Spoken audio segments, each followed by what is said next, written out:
बहुत बहुत स्वागत है। कृपा करके साइडा ते खड़े बंदे प्लीज। पंजाब सरकार पंजाब दे आम लोगों की सरकार है ते हर आम नागरिक नू चाहे वह किसी वर्ग का उन्होंने बराबरता के हक ते उन्होंने सहूलतां प्रदान पंजाब सरकार वालों कीतियां जा रही हैं क्योंकि पंजाब के लोगों की सरकार है। कर्मचारियों का विश्वास सरकार दे विच होना चाहिए। उहदे वास्ते असी कर्मचारियों के पहला DA भी दिते है, उन्होंने हड़ताल वापस लई है, उहदे लई उन्हां दा धन्नवादी हाँ। ते अज एक अहम फैसला करके पंजाब सरकार की कैबिनेट ने 36,000 इंपलाईज नूं पक्के करन दा फैसला किया है। इसकी डिटेल्स ऐसी विधान सभा दे विच एक बिल के राही लिया के तुहानूं देवांगे। सो ये कर्मचारियों लई एक बहुत बड़ा तोहफा है कि असी कर्मचारियों 36,000 कर्मचारियों नूं पक्का करन जा रहे हैं। इस दे नाल ही पंजाब दे विच जिहड़े DC रेट है वो घट है, जिहदे नाल तनख्वाहां घट मिल रही हैं। पंजाब सरकार ने कल्ले सरकारी कर्मचारियों के नहीं, प्राइवेट दे भी मिनीमम वेज है जिहड़े वो वधाउण दा फैसला किया है ते 4 रुपये 415 रुपये 99 पैसे पंजाब सरकार जिहड़ा रेट है 1 मार्च 2020 तो पिछे तो वधाउण जा रही है। वधा दिते मतलब कैबिनेट पास हो गया है ते इहदे नाल 1 मार्च तो लेके अज तक दे DC रेट मिनीमम वेज है जिहड़े उहदे बकाए भी मिलणगे ते अगे नूं भी जिहड़ा 415 रुपया रेट है मिनीमम वेज है वो बढ़ जाएगा। इहदे नाल आउटसोर्स खास तौर पर जिहड़े जिन्ने मुलाजम है या फैक्ट्रियां दे विच जिन्ने मुलाजम लगे हुए हैं काम करते हैं प्राइवेट काम करते हैं उन्होंने फायदा होएगा। जिहड़ी साडी सोच सी कि बहुत घट तनख्वाह मिलती है उस नूं असीं अपनी नूं अगे वधा के तनख्वाह वधाई है। पंजाब दे विच हमेशा ये गल रही है कि रेत माफिए का राज है। तुसी किसे दरिया ते चले जाओ, पहला जिहड़ा रेता 16 रुपये तो लेके 22 रुपये तक नदी या दरियावां दे विच विकदा सी, हालांकि रेट 9 रुपये सी। अज सरकारी रेट 9 रुपये है। ऐसी अपनी सरकार आउण तो बाद बिल्कुल सीधा करता काम, तुसी किसे दरिया ते चले जाओ अज 9 रुपये रेता मिल रहा है। लेकिन ये भी महंगा है। इस करके अज असीं फैसला किया है कि हर दरिया या खड्ड ते रेते का रेट 5 रुपये 50 पैसे होएगा। इहदे विच ये भी सरकार दे सारे पैसे नहीं है या ठेकेदार दे नहीं है। इहदे विच जिमीदार जिहदी जमीन दरिया, क्योंकि दरिया है जिहड़ा वो 90% या 80% जिमीदारां दा है, उहदी मालकीत जिमीदारां दी है। जिहदी जमीन है वो भी पैसे भालदा है, उन्होंने भी पहला रेट मिलता है। इहदे जिमीदार दे पैसे भी होणगे, इहदे विच भराई भी होएगी। जिहड़ी भराई है वो भी 5.5 रुपये च होएगी। जिहड़ा ठेकेदार है वह रास्ता बना के देगा, गड्डी कोई फस गई उन्होंने कढ़ेगा, सारा काम उहदा होएगा, सिस्टम वो चलाएगा, कंडा वो लगाएगा, भर्ती वो करेगा। ये सारा कुछ बिच्चे जमीन के पैसे, बिच्चे भराई, बिच्चे सदाई, सारा कुछ 5.5 रुपये जिहड़ा 9 रुपये पहला मिलता सी। सरकारी रेट 9 सी पर 16 तो 22 रुपये तक पहला विकदा रहा। पहला मैं एक्सपैरीमेंट किया कि क्या जे मैं मुख्यमंत्री बन गया, साड़ी सरकार नवीं आ गई, कांग्रेस की सरकार आई दोबारे तो क्या मैं कर सकदा कि 9 रुपये पर बिके। ये मैं टेस्ट किया। उहदे वास्ते सारे SSB DCआं नूं बुला के मीटिंग करके कहा कि या मैं नहीं है या 9 रुपये रेता नहीं है। अज कोई पंजाब का बंदा हथ खड़ा करके कहते कि दरिया ते 9 रुपये नहीं बिकता तो मैं जिम्मेवार। लेकिन कल तो 5.5 रुपये ਵਿਕੇਗਾ। ਪਹਿਲਾਂ 5-7 ਹਜ਼ਾਰ ਰੁਪਏ ਟਰੱਕ ਸਸਤਾ ਹੋ ਚੁੱਕਿਆ। ਕੱਲ ਨੂੰ ਤੁਸੀਂ ਦੇਖਿਓ ਕਿੱਥੇ ਜਾਣਾ ਹੈ। ਲੇਕਿਨ ਮੈਂ ਕਲੀਅਰ ਕਰ ਦੇਣਾ ਚਾਹੁੰਦਾ, ਕਈਆਂ ਨੂੰ ਕਨਸੈਪਟ ਦੇ ਵਿੱਚ ਕਲੈਰਿਟੀ ਨਹੀਂ ਹੁੰਦੀ ਪਿੰਡਾਂ ਦੇ ਵਿੱਚ। ਇਹ ਦਰਿਆ ਦੇ ਉੱਪਰ ਦਾ ਰੇਟ ਹੈ। ਉਸ ਤੋਂ ਬਾਅਦ ਟਰਾਂਸਪੋਰਟ ਹੈ ਜਿਹੜੀ, ਉਹਨਾਂ ਨਾਲ ਵੀ ਅਸੀਂ ਗੱਲ ਕਰ ਰਹੇ ਕਿ ਮਿਨੀਮਮ ਟਰਾਂਸਪੋਰਟ ਲੱਗੇ ਤਾਂ ਕਿ ਜਿਹਨੇ ਘਰ ਬਣਾਉਣਾ ਹੈ ਉਹਨੂੰ ਰੇਤਾ ਘੱਟ ਤੇ ਘੱਟ ਰੇਟ ਤੇ ਮਿਲੇ। ਲੇਕਿਨ ਇਹ ਕਿਉਂਕਿ ਠੇਕਾ 31 ਮਾਰਚ ਤੱਕ ਦਿੱਤਾ ਹੋਇਆ ਪਹਿਲਾਂ ਤੋਂ, ਇਹ ਪਾਲਿਸੀ ਸਾਨੂੰ ਬਹੁਤ ਹੀ ਪਸੰਦ ਨਹੀਂ ਆ ਰਹੀ। ਪਰ ਸਾਨੂੰ ਕੋਰਟਾਂ ਕਚਹਿਰੀਆਂ ਤੋਂ ਬਚਣ ਲਈ ਫਿਲਹਾਲ ਅਸੀਂ ਇਹਨੂੰ ਬਹੁਤ ਘੱਟ ਕਰਤੇ ਲਿਆਏ ਹਾਂ। ਅਲਟੀਮੇਟਲੀ ਅਸੀਂ ਆਪਣਾ ਜਦ ਅਗਲਾ ਵਿਜ਼ਨ ਦੇਵਾਂਗੇ ਉਹਦੇ 'ਚ ਅਸੀਂ ਦੱਸਾਂਗੇ ਅਸੀਂ ਕਿਸ ਤਰ੍ਹਾਂ, ਉਹਦੇ ਸਾਡੀ ਪਾਰਟੀ ਡਿਸਾਈਡ ਕਰੇਗੀ ਕਿਸ ਤਰ੍ਹਾਂ ਅਸੀਂ ਅੱਗੇ ਨੂੰ ਰੇਤਾ ਵੇਚਣਾ ਤੇ ਕਿਸ ਤਰ੍ਹਾਂ ਕਰਨਾ ਹੈ। ਲੇਕਿਨ ਅੱਜ ਬਹੁਤ ਸਸਤਾ ਰੇਟ ਅਸੀਂ ਜਿਹਦੇ 'ਚ ਭਰਾਈ ਵੀ ਹੈ, ਜਿਹਦੇ ਜ਼ਿਮੀਦਾਰ ਦੇ ਪੈਸੇ ਵੀ ਹੈ, ਜਿਹਦੇ ਸਦਾਈ ਵੀ ਹੈ, ਦਰਿਆ 'ਚੋਂ ਬਾਹਰ ਵੀ ਕੱਢਣਾ, ਉਹ ਅਸੀਂ ਰੇਟ 5.5 ਰੁਪਏ ਕਰਤਾ, ਜਿਹੜਾ ਕਿ 4 ਗੁਣਾ ਘੱਟ ਹੋਇਆ ਹੈ। ਸਾਡੀ ਉਹ ਪਿਛਲੀ ਸਰਕਾਰ ਤੇ ਪਿਛਲੀ ਬਾਦਲਾਂ ਦੀ ਸਰਕਾਰਾਂ ਨਾਲੋਂ ਤਾਂ ਸ਼ਾਇਦ 6 ਗੁਣਾ ਘੱਟ ਹੋ ਗਏ। ਸੋ ਇੱਕ ਵੱਡੀ ਰਾਹ ਦਿੱਤੀ ਨਾਲ। ਅੱਗੇ ਕਿਆ ਹੈ ਕਿ ਜ਼ਿਮੀਦਾਰ ਆਪਣੇ ਖੇਤ 'ਚੋਂ ਟਰਾਲੀ ਵੀ ਪਟਾਉਂਦਾ ਹੈ ਇੱਕ ਮਿੱਟੀ ਦੀ, ਜਾ ਕੇ ਜੀਪਾਂ ਲੈ ਕੇ ਖੜ ਜਾਂਦੇ ਕਿ ਜੀ ਲਿਆਓ ਰਿਓਲਟੀ। ਕਿਸੇ ਨੇ ਭਰਤ ਪਾਉਣਾ ਹੈ ਉਸ ਨੂੰ ਤੰਗ ਕਰਦੇ ਹੈ। ਐਸੀ ਇਹ ਕਰਤਾ ਹੈ ਕਿ ਮਿੱਟੀ ਕੋਈ ਜ਼ਿਮੀਦਾਰ ਆਪਣੇ ਖੇਤ 'ਚੋਂ ਪਟਾਉਂਦਾ ਹੈ। ਦੇਖੋ ਮੈਂ ਪਿੰਡਾਂ ਦੇ ਵਿੱਚ ਜਾਂਦਾ ਰਹਿੰਦਾ ਹੈ, ਪਿੰਡਾਂ 'ਚ ਕਿਹਾ ਕਿਸੇ ਨੇ ਵਿਆਹ ਕਰਨਾ ਹੈ ਤਾਂ ਤੰਗੀ ਹੁੰਦੀ ਹੈ, ਅਗਲਾ 2 ਫੁੱਟ ਮਿੱਟੀ ਚੁਕਾ ਦਿੰਦਾ ਹੈ, ਸਾਡੀ ਰਾਇਲਟੀ ਵਾਲੇ ਦੇ ਪੈਸੇ ਲੈ ਲੈਂਦੇ ਜਾ ਕੇ। ਹੁਣ ਅਸੀਂ ਬਿਲਕੁਲ ਕਲੀਅਰ ਕਰਤਾ ਹੈ ਕਿ ਕੋਈ ਜ਼ਿਮੀਦਾਰ ਆਪਣੀ 3 ਫੁੱਟ ਤੱਕ ਮਿੱਟੀ ਚੁਕਾਵੇ, ਕੋਈ ਪੈਸਾ ਨਹੀਂ ਲੈਣਾ ਕਿਸੇ ਨੇ, ਨਾ ਹੀ ਜਾਣਾ ਹੈ, ਨਾ ਕੋਈ ਮਨਜ਼ੂਰੀ ਦੀ ਲੋੜ ਹੈ। ਤੇ ਨਾਲ ਦੀ ਨਾਲ ਇੱਟਾਂ ਬੜੀਆਂ ਮਹਿੰਗੀਆਂ ਹੋ ਰਹੀਆਂ, ਉਹਦਾ ਇੱਕ ਬੜਾ ਕਾਰਨ ਇਹ ਹੈ ਕਿ ਉਹ ਮਾਈਨਿੰਗ ਪਾਲਿਸੀ ਲੱਗ ਜਾਂਦੀ ਉਹਦੇ ਤੇ। ਜਦੋਂ ਭੱਠੇ ਵਾਲਾ ਮਿੱਟੀ ਚੱਕਦਾ ਹੈ, ਜ਼ਿਮੀਦਾਰ ਤੋਂ ਭੱਠੇ ਵਾਲਾ ਮਿੱਟੀ ਲੈਂਦਾ, ਜ਼ਿਮੀਦਾਰ ਨੂੰ 4 ਪੈਸੇ ਆ ਜਾਂਦੇ 1 ਫੁੱਟ ਦੇ, ਲੇਕਿਨ ਅੱਧੇ ਪੈਸੇ ਮਾਈਨਿੰਗ ਵਾਲੇ ਲੈ ਜਾਂਦੇ। ਅੱਜ ਅਸੀਂ ਇਹ ਫੈਸਲਾ ਕਰ ਲਿਆ ਕਿ ਭੱਠਿਆਂ ਨੂੰ ਮਾਈਨਿੰਗ ਪਾਲਿਸੀ ਤੋਂ ਬਾਹਰ ਕਰ ਦੇਣਾ, ਜਿਹਦੇ ਨਾਲ ਭੱਠਾ ਵਾਲਾ ਜ਼ਿਮੀਦਾਰ ਨਾਲ ਸਿੱਧਾ ਕੰਟਰੈਕਟ ਕਰਕੇ ਉਦੋਂ ਮਿੱਟੀ ਲੈ ਲਵੇ, ਵਿੱਚ ਠੇਕੇਦਾਰੀ ਸਿਸਟਮ ਜਾਂ ਮਾਫੀਆ ਜਾਂ ਮਾਈਨਿੰਗ ਕੁਛ ਨਹੀਂ, ਫ੍ਰੀ ਹੋ ਗਿਆ ਇਹ ਕੰਮ ਪੰਜਾਬ 'ਚ ਅੱਜ ਤੋਂ ਬਾਅਦ। ਵੈਸੇ ਤਾਂ ਅਸੀਂ ਕਾਫੀ ਦਿਨਾਂ ਤੋਂ ਕਰ ਚੁੱਕੇ ਹਾਂ, ਲੇਕਿਨ ਅੱਜ ਤੋਂ ਬਾਅਦ ਤਾਂ ਜੇ ਕੋਈ ਮਿੱਟੀ ਵਾਲਾ ਭਰਤ ਪਾਉਣ ਜ਼ਿਮੀਦਾਰ ਮਿੱਟੀ ਚੁਕਾਉਂਦਾ ਕੋਈ ਤੰਗ ਕਰੇਗਾ ਤਾਂ ਮੈਂ ਜ਼ਿੰਮੇਵਾਰ ਹਾਂ, ਮੇਰਾ ਗਲਾ ਕੱਟਿਓ। ਜੇ 5.5 ਰੁਪਏ ਤੋਂ 1 ਪੈਸਾ ਵੀ ਰੇਤਾ ਵੱਧ ਵਿਕੇ ਤਾਂ ਮੈਂ ਜ਼ਿੰਮੇਵਾਰ ਹਾਂ। ਪਹਿਲਾਂ ਮੈਨੂੰ ਬਹੁਤ ਬੰਦੇ ਕਹਿੰਦੇ ਸੀ ਇਹ 9 ਰੁਪਏ ਵੀ ਨਹੀਂ ਤੁਸੀਂ ਕਰ ਸਕਦੇ, ਜੇ ਤਾਂ ਬਹੁਤ ਬੰਦੇ ਇਨਵੋਲਵ ਹੈ ਇਹਦੇ 'ਚ, ਪੁਲਿਸ ਇਨਵੋਲਵ ਹੈ ਇਹਦੇ 'ਚ, ਫਲਾਣਾ ਇਨਵੋਲਵ ਹੈ ਇਹਦੇ 'ਚ, ਢਿਮਕਾ 9 ਰੁਪਏ ਵਿਕ ਰਿਹਾ। ਇੰਪਲੀਮੈਂਟੇਸ਼ਨ ਜਿਹੜਾ ਲੀਡਰ, ਜਿਹੜੀ ਸਰਕਾਰ, ਜਿਹੜੀ ਪਾਰਟੀ ਰਾਜ ਨੂੰ ਚਲਾ ਰਹੀ ਹੈ ਉਹਦੀ ਵਿਲ ਤੇ ਹੈ। ਇਹ ਮੈਂ ਪਿਛਲੇ ਮੁੱਖ ਮੰਤਰੀਆਂ ਨੂੰ ਵੀ ਕਿਹਾ ਸੀ, ਜੇ ਸਾਡੀ ਕੈਬਨਿਟ, ਸਾਡਾ ਪਾਰਟੀ, ਸਾਡਾ ਮੁੱਖ ਮੰਤਰੀ ਚਾਹੁੰਦਾ ਕਿ ਜੀ ਇੰਪਲੀਮੈਂਟੇਸ਼ਨ ਕਾਨੂੰਨ ਦੀ ਹੋਵੇ ਤਾਂ ਹੁੰਦੀ ਹੈ। ਚੰਡੀਗੜ੍ਹ ਦੇ ਵਿੱਚ ਵੜਦੇ ਸਾਰੇ ਜੀ ਦੇਖਣ ਲੱਗ ਜਾਂਦੇ ਬੈਲਟ ਕਿੱਥੇ ਹੈ, ਇੰਪਲੀਮੈਂਟੇਸ਼ਨ ਹੈ ਚੰਡੀਗੜ੍ਹ 'ਚ ਕਾਨੂੰਨ ਦੀ। ਪੰਜਾਬ ਦੇ ਵਿੱਚ ਜੇ ਰੇਤਾ ਵੱਧ ਵਿਕਦਾ ਹੈ ਤਾਂ ਇੰਪਲੀਮੈਂਟੇਸ਼ਨ ਨਹੀਂ ਸੀ, ਵੰਡ ਕੇ ਖਾ ਰਹੇ ਸੀ ਉੱਪਰਲਾ ਪੈਸਾ। ਐਸੀ ਬਿਲਕੁਲ ਸਿੱਧਾ ਕਰਤਾ ਕੰਮ। ਕਿਸੇ ਦਰਿਆ ਪਰ ਚਲੇ ਜਾਓ, ਹੁਣ ਜੇ ਕਿਤੇ ਟਰਾਲੀਆਂ ਭਰ ਹੋ ਰਹੀਆਂ, ਕਿਤੇ ਮਿੱਟੀ ਚੱਕ ਹੋ ਰਹੀ ਹੈ ਤਾਂ ਉਹ ਮਾਫੀਆ ਨਹੀਂ ਹੈ, 5.5 ਰੁਪਏ 'ਚ ਵਿਕੇਗਾ ਔਰ ਸਹੀ ਰੇਟ ਦੇ ਵਿੱਚ ਵਿਕੇਗਾ।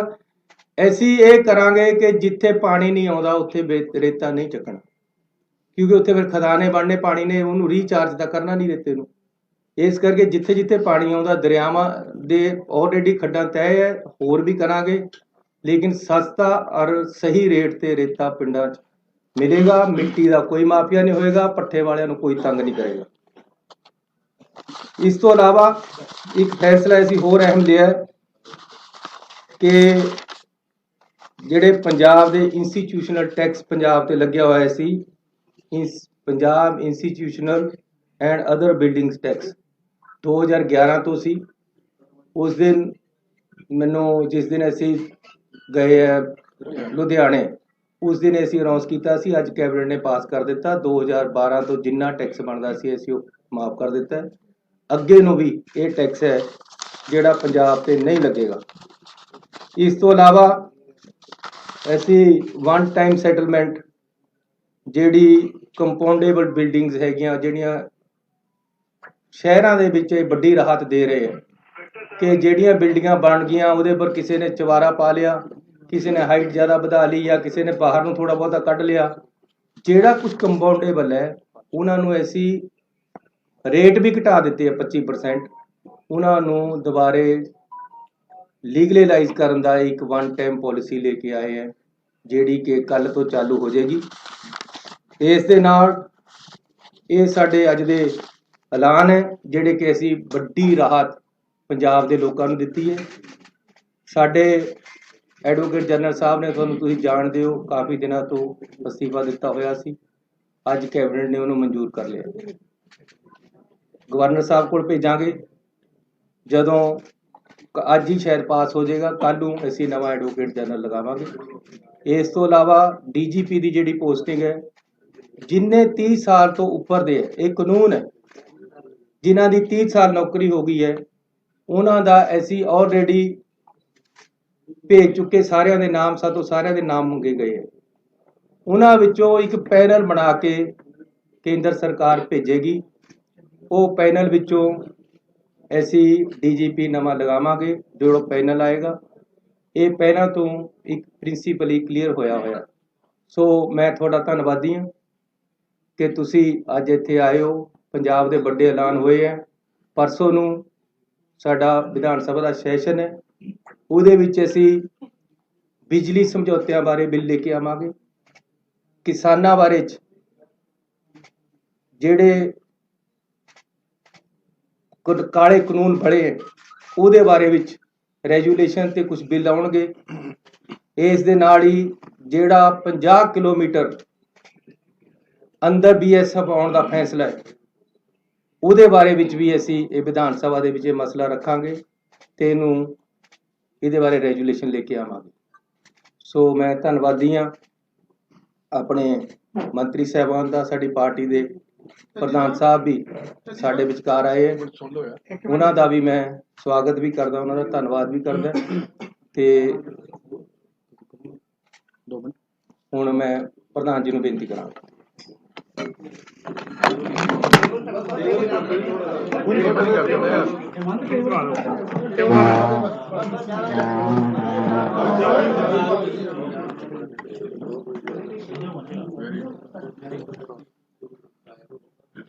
प्यारे दोस्तों, मुख्यमंत्री साहब, मेरे बहुत रिस्पैक्टेड कलीग्स, मैं बधाई देना CM साहब ਨੂੰ ਕਿ ਮੇਰੀ ਮਨ ਦੀ ਬਹੁਤ ਵੱਡੀ ਤਾਂਘ ਸੀ ਇਹ ਕਿ ਰੇਤੇ ਦੇ ਰੇਟ ਫਿਕਸ ਹੋਣ। ਮੈਂ ਪਹਿਲੇ ਦਿਨ ਤੋਂ ਕਹਿਣਾ, ਜਿਸ ਦਿਨ ਰੇਤੇ ਦੇ ਰੇਟ ਫਿਕਸ ਹੋਣਗੇ ਮਾਫੀਆ ਉਸੇ ਦਿਨ ਮਰ ਜਾਏਗਾ। ਅਗਰ ਤੁਸੀਂ ਸ਼ਰਾਬ ਵੀ ਵੇਚਦੇ ਹੋ, ਬੋਤਲ ਦੇ ਉੱਤੇ ਰੇਟ ਹੁੰਦਾ। ਰੇਟ ਜਦੋਂ ਫਿਕਸ ਨਹੀਂ ਹੁੰਦਾ, ਸਪਲਾਈ ਤੇ 170 ਸਾਲ ਦੀ ਪਈ ਹੈ ਪੰਜਾਬ 'ਚ, ਸਪਲਾਈ ਰੋਕ ਦਿੱਤੀ ਜਾਂਦੀ ਹੈ। ਔਰ ਜਿਹੜੀ ਟਰਾਲੀ ਮੈਂ ਰਿਕਮੈਂਡ ਕਰਦਾ ਸੀਗਾ 1000 ਰੁਪਏ ਨੂੰ, ਕਿਉਂਕਿ ਟਰਾਲੀ ਦਾ ਰੇਟ ਫਿਕਸ ਹੋਣਾ ਚਾਹੀਦਾ। 1200, 1000, 1300, ਉਹ 5000 ਦੀ ਵੀ ਵਿਕੀ ਹੈ, ਉਹ 10000 ਦੀ ਵੀ ਵਿਕੀ ਹੈ। ਔਰ ਇਹ ਸਟੇਟ ਦਾ ਰਿਸੋਰਸ ਹੈ। ਜਿਹੜੀਆਂ ਅਮੈਨਿਟੀਜ਼ ਅੱਜ CM ਸਾਹਿਬ ਦੇ ਰਹੇ ਨੇ, ਇਹ ਵਧਾਈ ਦੇ ਪਾਤਰ ਨੇ, ਪਰ ਇਹਨਾਂ ਅਮੈਨਿਟੀਜ਼ ਨੂੰ ਸਸਟੇਨ ਕਰਨ ਦੇ ਲਈ ਸਟੇਟ ਦੇ ਖਜ਼ਾਨੇ 'ਚ ਬਲ ਚਾਹੀਦਾ। ਇਹ ਤਾਂ ਹੀ ਸਸਟੇਨ ਹੋਣਗੀਆਂ। ਔਰ ਉਹ ਸਸਟੇਨ ਕਰਨ ਦੇ ਲਈ ਮੈਂ ਤੁਹਾਨੂੰ ਅੱਜ ਦਾਅਵੇ ਨਾਲ ਕਹਿਣਾ ਕਿ ਐਜੂਕੇਸ਼ਨ ਦੇ ਜਿੰਨੇ ਧਰਨੇ ਲੱਗ ਰਹੇ ਆ, ਅਗਰ ਸਰਪਲਸ 2000 ਕਰੋੜ ਰੁਪਇਆ, 1500 ਕਰੋੜ ਵੀ ਹੋਵੇ, ਇੱਕ ਧਰਨਾ ਨਹੀਂ ਲੱਗੂਗਾ। ਜਾਓ ਪੁੱਛ ਲਓ। ਇਸ ਕਰਕੇ ਇਹ ਜਿਹੜੀ ਫਾਈਨੈਂਸ਼ੀਅਲ ਸਟੈਬਿਲਿਟੀ ਹੈ, ਇਹਦੇ ਲਈ ਚਾਹੇ ਸ਼ਰਾਬ ਦੀ ਪਾਲਿਸੀ ਹੋਵੇ, ਚਾਹੇ ਰੇਤੇ ਦੀ ਪਾਲਿਸੀ ਹੋਵੇ, ਇਹ ਬਹੁਤ ਜ਼ਰੂਰੀ ਹੈ। ਔਰ ਅੱਜ CM ਨੇ ਪਹਿਲੀ ਪੌੜੀ ਚੜੀ, ਇੱਕ ਐਸਾ ਇਤਿਹਾਸ ਰਚਿਆ ਕਿ ਪਹਿਲੀ ਵਾਰ ਅੱਜ ਇਹ ਹੋਇਆ ਕਿ ਜੀ ਰੇਤੇ ਦਾ ਰੇਟ ਫਿਕਸ ਹੋਊਗਾ। ਹਾਲਾਂकि मैं ਇਹਨੂੰ ਬਹੁਤ ਅੱਗੇ ਲਿਜਾਣਾ ਚਾਹਨਾ, स्टॉकयार्ड बनाना चाहना। और एक गल सारी दुनिया समझे, मैं डंके की चोट ते कहना, मेरा बहुत अध्ययन है ਇਹਦੇ ਉੱਤੇ, क्योंकि मैं जानदा कि पंजाब ਦੀ सर्वाइवल ਇਹਦੇ ਨਾਲ जुड़ी हुई है। वो की है कि there is nothing called the sand mafia, it is the transport mafia। रेता बुक्कड़ च नहीं कोई लिजा सकदा, रेता ट्रक्कां च जांदा है। और अगर स्टॉकयार्ड चों सरकारी ट्रक्कां दे विच जाएगा ਤੇ ਉਹ ਸਰਕਾਰੀ ਟਰੱਕ ਦਾ ਰੰਗ ਹੋਏਗਾ। ਇਹ ਨਹੀਂ ਆ ਵੀ ਛੋਟੀ ਜੀ ਸੜਕ ਦੇ ਉੱਤੇ ਜਿਹੜਾ ਮਰਜ਼ੀ ਟਿੱਪਰ ਦੜਾਤਾ, ਤੇ ਫਿਰ ਉਹਦੀ ਚੈਕਿੰਗ ਹੋ ਸਕਦੀ ਹੈ। ਰੇਟ, ਵੇਟ ਤੇ ਡੇਟ 2015 ਦੇ ਵਿੱਚ ਨੋਟੀਫਿਕੇਸ਼ਨ ਹੋਈ ਅਕਾਲੀ ਸਰਕਾਰ 'ਚ ਕਿ ਜਿਹੜੇ ਟਰੱਕ ਤੇ ਡੇਟ, ਰੇਟ ਔਰ ਵੇਟ ਨਹੀਂ ਹੈ ਉਹਨੂੰ ਇੰਪਾਊਂਡ ਕੀਤਾ ਜਾਏ। 7 ਸਾਲਾਂ 'ਚ ਦੱਸੋ ਕਿੰਨੇ ਟਰੱਕ ਇੰਪਾਊਂਡ ਹੋਇਆ? ਦੱਸੋ ਇੱਕ ਹੋਇਆ ਹੋਵੇ ਤਾਂ ਦੱਸੇ। ਬਾਹਰੋਂ ਟਰੱਕ ਆਉਂਦਾ, ਪਠਾਨਕੋਟ ਤੋਂ ਟਰੱਕ ਆਉਂਦਾ, ਗੁੰਡਾ ਟੈਕਸ ਲਿੱਤਾ ਜਾਂਦਾ ਉਹਨਾਂ ਤੋਂ 5000, ਕਿਸੇ ਤੋਂ 7000, ਅਗਲਾ 25000 26000 ਦਾ ਟਰੱਕ ਲੈ ਕੇ ਆਉਂਦਾ ਬਾਹਰੋਂ, ਤੇ ਇੱਥੇ 15000 ਦਾ ਵੇਚਦਾ ਹੈ। ਠੀਕ ਹੈ, ਉਹ ਫਿਰ ਪ੍ਰੋਫਿਟ ਚਾਹੁੰਦਾ, ਤੇ ਕਿਉਂ ਨਾ ਉਹ 7000 GST ਦੇ ਰੂਪ ਦੇ ਵਿੱਚ ਅਸੀਂ ਐਕਸੈਪਟ ਕਰੀਏ ਬਈ, ਤੇ 300 ਕਰੋੜ ਰੁਪਇਆ ਸਾਲ ਕਿਉਂ ਨਾ ਲਵਾਈਏ। ਇਸੇ ਤਰ੍ਹਾਂ ਜਿਸ ਤਰ੍ਹਾਂ ਮੈਂ ਰੇਤੇ ਦੀ ਗੱਲ ਕਰ ਰਿਹਾ, ਜਿੱਦਣ ਰੇਤੇ ਦੇ ਰੇਟ ਫਿਕਸ ਹੋ ਗਏ 170 ਸਾਲ ਦਾ, ਤੁਹਾਨੂੰ ਮੈਂ ਉਦਾਹਰਣ ਦੇ ਰਿਹਾ, ਚੈੱਕ ਕਰੋ। ਅਕਾਲੀ ਸਰਕਾਰ ਨੇ ਇੱਕ ਸਾਲ ਦੇ ਵਿੱਚ ਲਗਾਤਾਰ 10 ਸਾਲ ਚੋਰੀ ਦੀ ਇੰਤਹਾ ਦੇਖੋ, ਲਗਾਤਾਰ 10 ਸਾਲ ਹਰ ਸਾਲ ਐਵਰੀ ਈਅਰ 40 ਕਰੋੜ ਰੁਪਇਆ ਜਮ੍ਹਾਂ ਕਰਾਇਆ ਇੱਕ ਸਾਲ ਦਾ, ਤੇ तेलंगाना एक हफ्ते 47 करोड़ रुपया कमाਉਂਦਾ एक दरिया तो। लो जिथे मर्जी बहा लो, ये की है? ये चोरी नहीं है, ये चोरी तो बहुत अगे वाली चीज है। 2400 करोड़ रुपया तेलंगाना ने 2014 चों वो अड हुंदे ने आंध्र प्रदेश तो, ते पहले 3.5 सालों ਦੇ ਵਿੱਚ 2400 करोड़ रुपया कमाਉਂਦੇ ਨੇ, ਤੇ ਅਕਾਲੀ ਸਰਕਾਰ 10 ਸਾਲਾਂ ਦੇ ਵਿੱਚ 400 ਕਰੋੜ ਰੁਪਏ ਜਮ੍ਹਾਂ ਕਰਾਉਂਦੀ ਹੈ। 4 ਦਰਿਆ, 1300 ਕਿਲੋਮੀਟਰ ਦਰਿਆ ਤੇ 40 ਕਰੋੜ ਰੁਪਇਆ ਸਾਲ, ਤੇ तेलंगाना 300 ਕਿਲੋਮੀਟਰ ਦਰਿਆ ਤੇ 47 ਕਰੋੜ ਰੁਪਇਆ ਹਫ਼ਤੇ ਦਾ। ਕੋਈ ਮੇਲ ਹੈ? ਇਹ ਸਟੇਟ ਦੇ ਰਿਸੋਰਸਿਸ ਨੇ ਸਾਹਿਬ, ਇਹ ਸਟੇਟ ਦੇ ਰਿਸੋਰਸਿਸ ਨੇ, ਇਹ ਜਦ ਤੱਕ ਖਜ਼ਾਨੇ 'ਚ ਨਹੀਂ ਆਉਣਗੇ। ਔਰ ਮੈਂ ਵਿਸ਼ਵਾਸ ਦਿਵਾਉਣਾ ਤੁਹਾਨੂੰ ਕਿ ਇਸੇ ਸਹਿਯੋਗ ਦੇ ਨਾਲ, ਇੱਕ ਪਾਲਿਸੀ ਨਾਲ ਬੈਠ ਕੇ ਆਪਣੇ ਕੋਲੀਗਸ ਦੇ ਸਹਿਯੋਗ ਦੇ ਨਾਲ 500 ਵਾਅਦੇ ਨਹੀਂ ਹੋਣੇ ਐਤਕੀ। ਇੱਕ ਰੋਡ ਮੈਪ ਹੋਏਗਾ, ਛੋਟਾ ਰੋਡ ਮੈਪ ਹੋਏਗਾ, ਔਰ ਵਾਅਦਿਆਂ ਨੂੰ ਕਟੇਲ ਕਰਕੇ ਉਨੇ ਹੀ ਰੱਖਾਂਗੇ ਜਿਹੜੇ ਵਿਸ਼ਵਾਸ ਦੇ ਪਾਤਰ ਹੋਣ। ਨਵਜੋਤ ਸਿੰਘ ਸਿੱਧੂ ਅਗਰ ਸੱਤਾ ਹੰਡਾਉਣੀ ਹੁੰਦੀ, ਕੁਰਸੀਆਂ ਹੀ ਹੰਡਾਉਣੀਆਂ ਹੁੰਦੀਆਂ, ਤੇ ਪੰਜਾਬ ਖਾਤਰ ਨਾ ਲੜਦਾ। ਫਿਰ ਜਿਹੜੀ ਮੇਰੀ ਲੜਾਈ ਹੈ ਉਹ ਕੋਈ ਨਿੱਜੀ ਲੜਾਈ ਨਹੀਂ, ਇਹ ਰੇਤੇ ਦੀ ਲੜਾਈ ਵੀ ਮੇਰੀ ਕੋਈ ਨਿੱਜੀ ਲੜਾਈ ਨਹੀਂ। ਅੱਜ ਮਾਹੌਲ ਬਦਲਿਆ, ਇੱਕ ਬਦਲਾਵ ਦੀ परिस्थिति ਹੈ, ਲੇਕਿਨ ਇਹਨੂੰ ਪੱਕੇ ਪੈਰ ਅਗਰ ਸਸਟੇਨ ਕਰਨਾ ਅਸੀਂ 5 ਸਾਲ, ਤੇ ਇਹਨਾਂ ਰਿਸੋਰਸਿਸ ਨੂੰ ਸਾਨੂੰ ਯੂਟਿਲਾਈਜ਼ ਕਰਨਾ ਪਏਗਾ। ਔਰ ਆਉਣ ਵਾਲਾ ਸਮਾਂ ਸਾਡਾ ਚੋਖਾ ਹੀ ਚੋਖਾ। ਇਸ ਗੱਲ ਦੇ ਉੱਤੇ ਮੈਂ ਪਹਿਰਾ ਦਿੰਦਾ ਰਹੂੰਗਾ। ਔਰ ਮੇਰਾ ਪਾਰਟੀ ਵੱਲੋਂ ਇਹ ਜੋ ਇਹਨਾਂ ਨੇ ਕਿਹਾ ਕੱਲ ਕੈਬਨਿਟ ਦੇ ਵਿੱਚ ਅਗਰ ਡਿਸੀਜਨ ਹੁੰਦੇ ਆ, ਮੇਰਾ ਪਾਰਟੀ ਵੱਲੋਂ 110% ਸਹਿਯੋਗ, ਨਾਲੇ ਚੀਫ ਮਿਨਿਸਟਰ ਨੂੰ, ਨਾਲੇ ਸਾਰਿਆਂ ਨੂੰ, ਇਹਦੇ 'ਚ ਕੋਈ ਸ਼ੱਕ। बहुत बहुत धन्यवाद जी सर। हाँ जी, हाँ बोलो बोलो बोलो बोलो बोलो, जुग जुग जियो मेरे प्यारे, बोलो।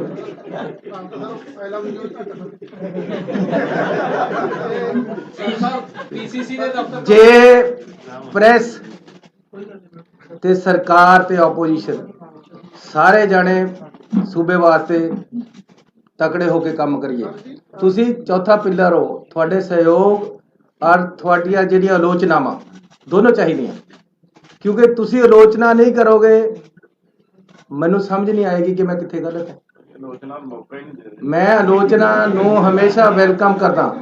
ਇਹ ਠੀਕ ਹੈ ਕਿ ਸਾਡੇ ਕੰਮ ਦੇ ਵਿੱਚ ਆਲੋਚਨਾ ਹੈ ਨਹੀਂ ਹੋ ਰਹੀ। ਇਹ ਗੱਲ ਜ਼ਰੂਰ ਹੈ, ਤੁਹਾਡੇ ਕੋਲ ਸਮਾਂ ਬੜਾ ਘੱਟ ਹੈ। ਸਿੱਧੂ ਸਾਹਿਬ ਵੀ ਬੜਾ ਕਹਿੰਦੇ ਕਦੀ ਲੱਗਦਾ ਆਪੋਜੀਸ਼ਨ ਦਾ ਰੋਲ ਨਿਭਾ ਰਹੇ, ਕਦੀ ਕਰਨਾ ਚਾਹੀਦਾ। ਪਾਰਟੀ ਸੁਪਰੀਮ ਹੈ, ਬਿਲਕੁਲ ਸਰ। ਪਾਰਟੀ ਦੀਆਂ ਆਈਡੀਓਲੋਜੀ ਨੂੰ ਅਸੀਂ ਇੰਪਲੀਮੈਂਟ ਕਰਨਾ and we are here to implement their ideologies. ਨਿੱਜੀ ਕੋਈ ਹੈ ਨਹੀਂ ਉਹਨਾਂ ਨੇ ਸਰਕਾਰੀ। ਸਰ ਇੱਕ ਤਾਂ ਜਿਹੜੀ ਮਾਫੀਆ ਦੀ ਗੱਲ ਚੱਲਦੀ ਪਈ ਹੈ, ਮੈਂ ਫਿਰ ਨਾਮ ਵੀ ਲੈ ਦਿੰਦਾ ਕਿ ਰੋਪੜ ਦੇ ਵਿੱਚ ਸਰ ਕਈ ਖੱਡਾਂ ਇਦਾਂ ਕੋਈ ਰੋਪੜ ਦੇ ਵਿੱਚ ਆ, ਬਾਕੀ ਹੈ ਜਿਹੜੀ ਲੀਗਲਾਈਜ਼ ਖੱਡ ਹੈ ਉਹ ਚੱਲਦੀ ਨਹੀਂ ਹੈ। ਜਿਹੜੇ ਪੋਲੀਟੀਸ਼ੀਅਨ ਹੈ ਜਾਂ ਸਾਡੇ ਸਪੋਕ ਕਾਰਡ ਜਿਹੜੇ ਸਾਡੇ ਕੋਈ ਲੀਡਰਸ ਨੇ ਉਹਨਾਂ ਦੀ ਸ਼ਹਿਰ ਨਾਲ ਚੱਲਦੀ ਹੈ। ਜਿਹੜੀ ਲੀਡਰ ਜਿਵੇਂ ਆਮ ਰੋਪੜ ਦੇ ਵਿੱਚ ਇੱਕ ਟੌਪ ਲੀਡਰ ਸਾਡੇ ਸੱਤਾ ਰੂਟ ਦੇ ਵਿੱਚ ਨਾਮ ਵੱਜਦਾ ਹੈ, ਉਹ ਸਰ ਕੀ ਜਿਹੜੀਆਂ ਲੀਗਲਾਈਜ਼ ਜਿਹੜੀਆਂ ਰੁਕੀਆਂ ਹੋਈਆਂ ਇਲੀਗਲ ਚੱਲਦੀਆਂ ਪਈਆਂ ਨੇ, ਉਹ ਉਹਦੇ ਵਾਸਤੇ ਕੋਈ ਮੈਕੈਨਿਜ਼ਮ ਕੋਈ? ਸਰ ਤੁਸੀਂ ਮੈਨੂੰ ਦੱਸੋ 9 ਰੁਪਏ ਤੇ ਘੱਟ ਜੇ ਇੱਕ ਵੀ ਇਲੀਗਲ ਚੱਲਣ ਨਹੀਂ ਦਵਾਂਗਾ। ਨੰਬਰ 1 ਹੁਣ 5.5 ਤੋਂ 1 ਪੈਸਾ ਵੱਧ ਨਹੀਂ ਵਿਕਣ ਦਵਾਂਗਾ। ਜਾਂ ਪੈਸਾ ਸਰਕਾਰ ਨੂੰ ਆਏਗਾ ਜਾਂ ਲੋਕਾਂ ਨੂੰ ਜਾਏਗਾ, ਇਹਦੇ ਵਿੱਚ ਕਿਤੇ ਨਹੀਂ। ਤੁਸੀਂ ਇਹਨਾਂ ਨੇ ਉਹਨੇ ਟਰਾਲੀ ਦੀ ਗੱਲ ਕਰੀ ਹੈ, ਜਿਹੜਾ ਮੈਂ ਅੱਜ ਰੇਟ ਦਿੱਤਾ ਮੇਰੀ ਆਪਣੀ ਸਰਕਾਰ ਨੇ, ਸਾਡੀ ਪਾਰਟੀ ਦੀ ਸਰਕਾਰ ਨੇ 5.5 ਰੁਪਏ, ਉਹਦੇ ਨਾਲ 800 ਰੁਪਏ ਦੀ ਟਰਾਲੀ ਭਰਦੀ। ਅੱਜ ਤੱਕ ਕਦੇ ਸੁਣਿਆ 800 ਰੁਪਏ ਦੀ ਟਰਾਲੀ ਭਰ ਜਾਏਗੀ ਰੇਤੇ ਦੀ? ਔਰ ਇਹਦੇ ਵਿੱਚ ਭਰਾਈ ਵੀ ਹੈ, ਇਹਦੇ ਵਿੱਚ ਚੁਕਾਈ ਵੀ ਹੈ, ਇਹਦੇ ਵਿੱਚ ਠੇਕੇਦਾਰ ਜ਼ਿਮੀਦਾਰ ਦੇ ਪੈਸੇ ਵੀ ਹੈ। ਅਗਲਾ ਆਵੇ, ਮੈਂ ਕਹਿੰਦਾ ਜੀ ਤੁਸੀਂ ਇਹ ਦਰਿਆ ਦਾ ਰੇਟ ਹੈ, ਕੋਈ ਬੰਦਾ ਆਪਣੀ ਟਰਾਲੀ ਲਿਆ ਕੇ ਭਰਾ ਲਵੇ, ਕੋਈ ਆਪਣਾ ਟਰੱਕ ਲਿਆ ਕੇ ਭਰਾ ਲਵੇ। ਟਰਾਂਸਪੋਰਟ ਜੇ ਜ਼ਿਆਦਾ ਪੈਸੇ ਲੈਂਦਾ ਆਪਣਾ ਟਰੱਕ ਕਰਕੇ ਲਿਆਓ, ਅਸੀਂ ਤਾਂ ਤੁਹਾਨੂੰ ਭਰ ਕੇ ਦੇਣਾ, ਭਰ ਕੇ ਵੀ ਦੇਵਾਂਗੇ। ਜੇ ਅਗਲਾ ਆਪਣੀ ਜੇਸੀਬੀ ਨਾਲ ਭਰਦਾ ਆ ਕੇ ਤਾਂ 1 ਰੁਪਿਆ ਸੈਂਕੜਾ ਭਰਾਈ ਦਾ ਰੇਟ ਹੈ ਉਹ ਘੱਟ ਹੋ ਜਾਏਗਾ। ਸੋ ਬਹੁਤ ਹੀ ਲਿਬਰਲ ਔਰ ਲੋਕਾਂ ਦੇ ਪੱਖੀ ਐਸੀ ਪਾਲਿਸੀ ਲੈ ਕੇ ਆਏ ਹੈ। ਲੇਕਿਨ ਫਿਰ ਮੈਂ ਕਹਿੰਦਾ ਕਿ ਸਾਡੀ ਪਾਰਟੀ ਦਾ ਵਿਜ਼ਨ ਹੈ ਜਿਹੜਾ ਉਹ ਆਉਣ ਵਾਲੇ ਸਮੇਂ 'ਚ ਅਸੀਂ ਲਾਗੂ ਕਰਾਂਗੇ ਔਰ ਨਵੀਂ ਪਾਲਿਸੀ ਜਿਹੜੀ ਅਸੀਂ ਇੱਕ ਵਿਜ਼ਨ ਦਵਾਂਗੇ ਤੇ ਕੋਈ ਖੱਡ ਐਸੀ ਇਲੀਗਲ ਚੱਲਣ ਨਹੀਂ ਦਵਾਂਗੇ। ਠੀਕ ਹੈ, ਪਿਛਲੇ ਸਮੇਂ 'ਚ ਜਿਹੜਾ ਕੁਝ ਹੋਇਆ ਤੁਹਾਨੂੰ ਵੀ ਪਤਾ ਹੈ, ਕੌਣ ਮਜੀਠੀਆ ਸੀ, ਕੌਣ ਸੀ, ਕਿੱਥੇ ਕਿੱਥੇ ਕਿਸ ਤਰ੍ਹਾਂ ਚੱਲਦਾ ਰਿਹਾ। ਇਹੀ ਇੱਥੇ ਸੁਖਬੀਰ ਸੀਗਾ, ਇਹੀ ਕੁਝ ਇੱਥੇ ਹੋਇਆ। ਲੇਕਿਨ ਭਰਾਵੋ ਇੱਕ ਗੱਲ ਦੱਸ ਦੇਣਾ, ਹੁਣ ਲੋਕਾਂ ਦੀ ਸਰਕਾਰ ਹੈ। ਮੈਂ ਲੋਕਾਂ ਨੂੰ ਕਹਿ ਦੇਣਾ ਕਿ ਆਪਣਾ ਮੋਬਾਈਲ ਲੈ ਕੇ ਖੜ ਜਾਓ, ਉੱਥੇ ਮੇਰੇ ਨੌਜਵਾਨ ਮੁੰਡੇ ਖੜਨਗੇ। ਪੁਲਿਸ ਵਾਲਿਆਂ ਨੂੰ ਕਹਿਤਾ ਜਾਂ ਤੁਸੀਂ ਨਹੀਂ ਜਾਂ ਮੈਂ ਨਹੀਂ। ਨੌਜਵਾਨ ਮੁੰਡਾ ਇੱਕ ਮੈਨੂੰ ਕੋਈ ਵੀਡੀਓ ਪਾ ਦੇਵੇ ਕਿ ਜੀ ਨੇ ਮੇਰੇ 5.5 ਨਹੀਂ 5 ਰੁਪਏ 60 ਪੈਸੇ ਲਏ, ਜਾਂ ਉਹ ਨਹੀਂ ਆ ਮੈਂ। ਬਹੁਤ ਧੰਨਵਾਦ। ਮੈਂ ਇੱਕ ਮਿੰਟ ਇਸ ਗੱਲ ਦਾ ਜਵਾਬ ਦੇਣਾ, ਇਸ ਗੱਲ ਦਾ ਜਵਾਬ ਦੇਣਾ, ਮੈਂ ਤੁਹਾਨੂੰ ਜਵਾਬ ਦੇਣਾ। ਮੈਂ ਦੇਖੋ ਰੋਪੜ ਕੀ ਹੋ ਰਿਹਾ ਕੀ ਨਹੀਂ ਹੋ ਰਿਹਾ ਨਿੱਜੀ ਤੌਰ ਦੇ ਉੱਤੇ ਇਹ ਤੁਸੀਂ ਤਹਿਕੀਕਾਤ ਕਰੋ, ਜੇ ਪ੍ਰੂਫ ਹੈਗਾ ਤਾਂ ਦਿਓ, ਠੀਕ ਹੈ। ਮੈਂ ਤੁਹਾਨੂੰ ਇੰਨਾ ਕਹਿਣਾ ਚਾਹੁੰਦਾ ਔਰ ਡੰਕੇ ਦੀ ਚੋਟ ਤੇ ਕਹਿਣਾ ਚਾਹੁੰਦਾ, ਇਹ ਜੋ ਕੁਝ ਸ਼ਰਾਬ 'ਚ ਹੋਇਆ, ਜੋ ਕੁਝ ਰੇਤੇ 'ਚ ਹੋਇਆ, ਇਹ ਇੱਕ ਕਾਰਟਲ ਕਰਕੇ ਹੋਇਆ। ਕਾਰਟਲ ਠੇਕੇਦਾਰੀ 'ਚ ਬਣਦਾ। ਜਿੱਥੇ ਜਿੱਥੇ 35,000 ਕਰੋੜ ਰੁਪਏ ਕਮਾਏ ਗਏ, ਜਿੱਥੇ ਜਿੱਥੇ 3 ਸਾਲਾਂ ਦੇ ਵਿੱਚ 2,500 ਕਰੋੜ ਰੁਪਏ ਕਮਾਏ ਗਏ 300 ਕਿਲੋਮੀਟਰ ਦਰਿਆ ਚੋਂ, ਉੱਥੇ ਸਟੇਟ ਓਨਡ ਸੀ, ਉਹ ਉੱਥੇ ਕਾਰਪੋਰੇਸ਼ਨ ਸੀ। ਮੈਂ ਤੁਹਾਡੀ ਗੱਲ ਦਾ ਜਵਾਬ ਦੇ ਰਿਹਾ। ਸਵਾਲ ਇਹ ਹੈ ਕਿ ਮਹਾਰਾਜ ਪਾਪੀ ਨਹੀਂ ਮਾਰਨੇ, ਪਾਪ ਮਾਰਨਾ। ਇੱਕ ਸਿਸਟਮ ਐਸਾ ਹੈ ਜਿਹੜਾ ਕਹਿੰਦਾ ਆ ਹੁਣ ਮੇਰੇ ਨਾਲ ਰਲ, ਜਦੋਂ ਤੂੰ ਚੋਰ ਹੋ ਗਿਆ ਤੇ ਤੈਨੂੰ ਨਾਲ ਰਲਾਵਾਂ। ਸੁਣੋ ਮੈਂ ਮੇਰੀ ਗੱਲ ਪੂਰੀ ਕਰਨੇ ਮਿੱਤਰਾ, ਪੂਰੀ ਕਰਨੇ। ਸਿਸਟਮ ਜਦੋਂ ਉਹ ਹੋਇਆ ਸਟੇਟ ਓਨਡ, ਚਾਹੇ ਸ਼ਰਾਬ ਹੋਵੇ ਤੇ ਚਾਹੇ ਰੇਤਾ ਹੋਵੇ, ਕਿਸੇ ਦਾ ਵਸ ਹੀ ਨਹੀਂ ਚੱਲਣਾ, ਕਿਉਂਕਿ ਉਹ ਸੂਬੇ ਦਾ। ਫਿਰ ਸ਼ਰਾਬ ਦੀ ਬੋਤਲ ਵੀ ਜੇ ਅੱਧਾ ਕਿਲੋਮੀਟਰ ਤੁਰੀ ਤੇ ਪਤਾ ਲੱਗੂ ਉੱਤੇ ਚਿੱਪ ਲੱਗੀ ਹੋਊ। ਇਹ ਨਹੀਂ ਹੈ ਵੀ ਰਾਤ ਨੂੰ ਕਦੇ ਕਿੱਧਰ ਨੂੰ ਚਲੀ ਗਈ ਤੇ ਕਦੇ ਕਿੱਧਰ ਨੂੰ ਚਲੀ ਗਈ ਤੇ ਕਦੇ ਕਿਹਦੇ ਦਾ ਤੇ ਕਦੇ ਕਿਸੇ ਦਾ।